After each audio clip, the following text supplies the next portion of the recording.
এবার খাগড়াছড়ির বন্যা পরবর্তী পরিস্থিতি নিয়ে জানাবেন সহকর্মী সমীর মল্লিক। সমীর, খাগড়াছড়ির বন্যা পরবর্তী পরিস্থিতি কেমন রয়েছে, সার্বিক পরিস্থিতি একটু জানাবেন। দেখুন, বন্যায় কিন্তু অবকাঠামো, কৃষি, মৎস্য, প্রাণী সম্পদ সহ এখানে কিন্তু একটা বড় লোকসানের শিকার হয়েছে এখানকার যারা যে পর্যটন ব্যবসায়ীরা রয়েছে তারা।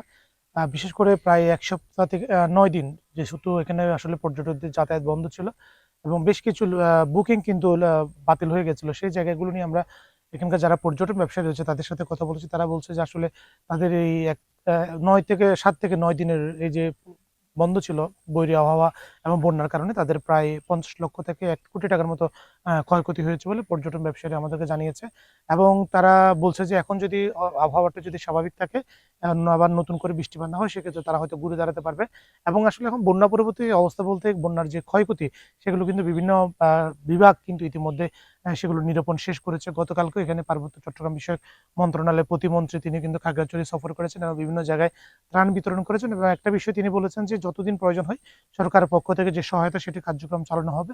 এবং বন্যায় প্রায় ২৭৫টির মতো ঘরবাড়ি একেবারে সম্পূর্ণ ধ্বংস হয়ে যায়, সেগুলো পুনর্নির্মাণ করার ক্ষেত্রে যাচাই বাছাই শেষে প্রশাসনের পক্ষ থেকে সেগুলো পুনর্নির্মাণের ক্ষেত্রে একটা সহযোগিতা করা হবে। আর অন্যদিকে কৃষি, মৎস্য বা প্রাণী সম্পদের যে ক্ষয়ক্ষতিগুলো হয়েছে সেগুলো কিন্তু ইতিমধ্যে নিরূপণে শেষ হয়েছে। এবং আমরা বিভিন্ন সরকারি দপ্তরের যে তথ্য সূত্রে জেনেছি প্রায় ৬৬ কোটি টাকার বেশি কিন্তু ক্ষয়ক্ষতি খাগড়াছড়ির বিভিন্ন অবকাঠামো এবং কৃষি এবং মৎস্য এই খাতগুলোতে হয়েছে। সেগুলো নতুন করে আসলে ঘুরে দাঁড়ানোর জন্য কৃষকদেরকে যত ধরনের প্রণোদনা সহ অন্যান্য যে আয়োজনগুলো রয়েছে সেগুলো সরকারের পক্ষ থেকে ধীরে ধীরে নেওয়া হবে। এবং বিশেষ করে যে সমস্ত বীজতলা বা আমনের ক্ষয়ক্ষতি হয়েছে এবং গ্রীষ্মকালীন সবজির ক্ষয়ক্ষতি হয়েছে সেগুলো কিন্তু কৃষকদের সহযোগিতা করার জন্য ইতিমধ্যে যে তালিকা সেটি কিন্তু কৃষি সম্প্রসারণ অধিদপ্তর থেকে তারা প্রস্তুতি শেষ করেছে এবং সেটি ঊর্ধ্বতন কর্তৃপক্ষের কাছে পাঠানো হয়েছে। এবং তারা যদি বরাদ্দ পায় সেক্ষেত্রে কৃষকদেরকে কৃষি সম্প্রসারণ অধিদপ্তরের পক্ষ থেকে বরাদ্দগুলো দেওয়া হবে। অন্যদিকে সড়ক এবং সড়ক ও জনপথ বিভাগের যে সড়কগুলো রয়েছে,